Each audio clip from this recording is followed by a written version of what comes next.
In 1980, Ronald Reagan became the 40th President of the United States after a tight race with Jimmy Carter.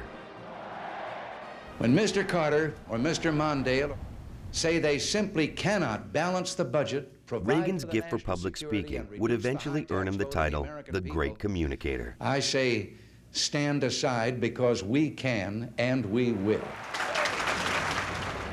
A major legacy of Reagan's presidency was his impact on defense and foreign policy. We've learned by now that it isn't weakness that keeps the peace, it's strength. Our foreign policy has been based on the fear of not being liked. Well, it's nice to be liked, but it's more important to be respected. Reagan was a staunch anti-communist who called the Soviet Union an evil empire. He felt threatened by the Soviet Union, which had 3 times as many missiles as the United States and more powerful nuclear warheads. Reagan asked Congress to approve a new missile system, the MX missile. President Reagan took a major defeat tonight as the future of the MX missile went on the line in the House of Representatives.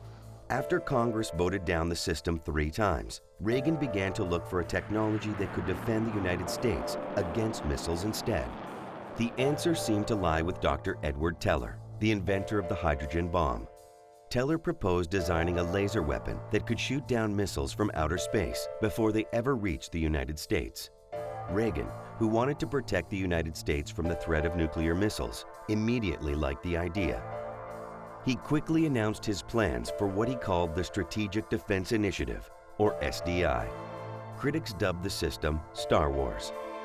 Soviet leaders worried about the possibility of the arms race continuing into space. Meanwhile, the Soviet Union had deployed intermediate-range missiles aimed at American allies in Western Europe. Officials at the North American Treaty Organization, NATO, responded by asking the United States to put cruise missiles and Pershing missiles in Europe. The European peace movement opposed this plan, however. The United States offered the Soviets what Reagan officials called the zero option.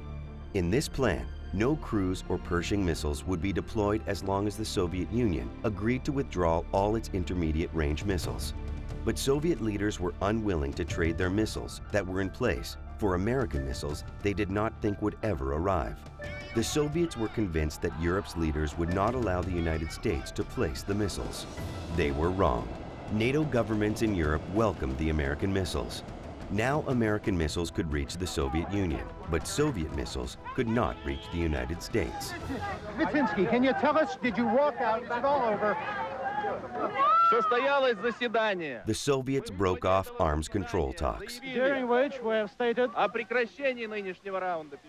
the present round of the negotiations is discontinued.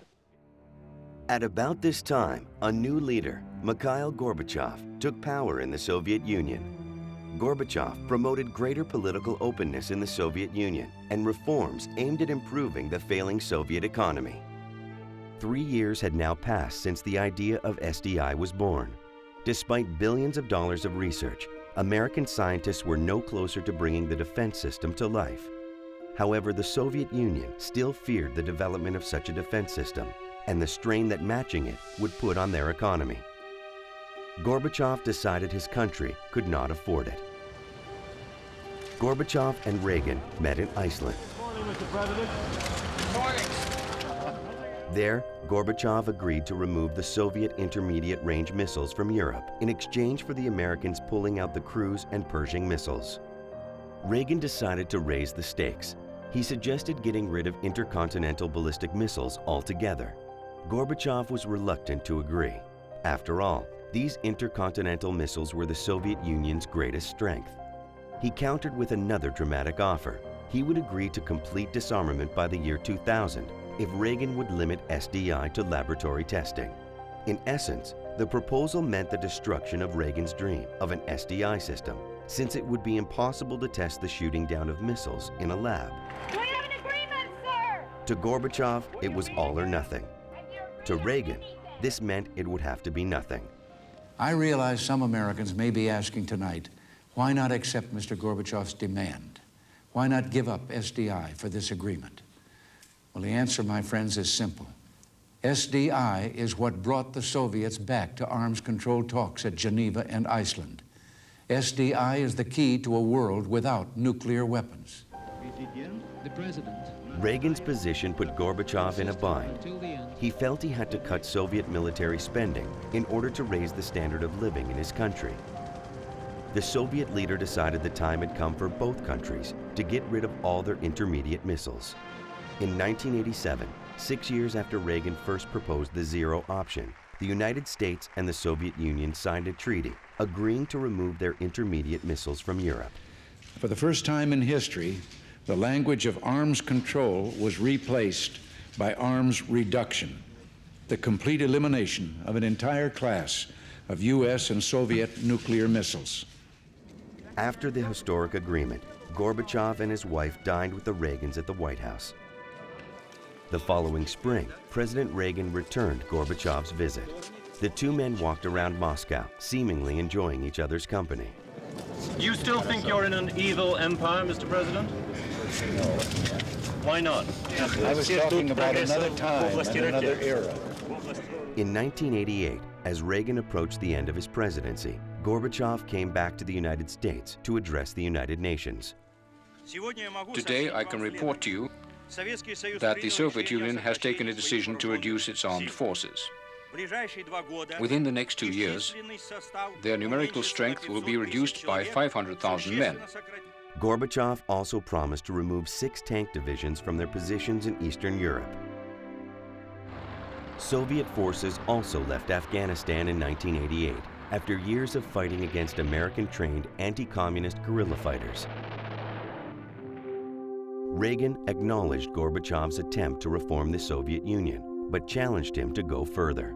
He gave a spirited speech in the shadow of the Berlin Wall, which symbolically divided the communist and democratic worlds of Eastern and Western Europe. In that speech, Reagan urged Gorbachev to tear down that wall.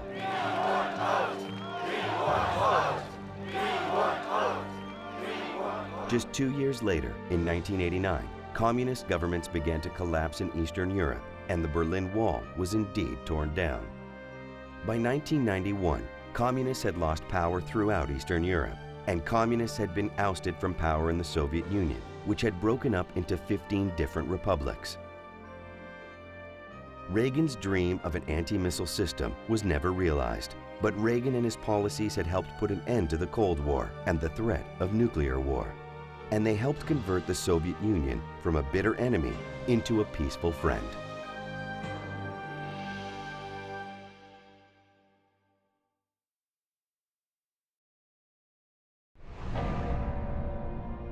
Why did Reagan want to develop the SDI program? How did SDI affect the relationship between the United States and the Soviet Union?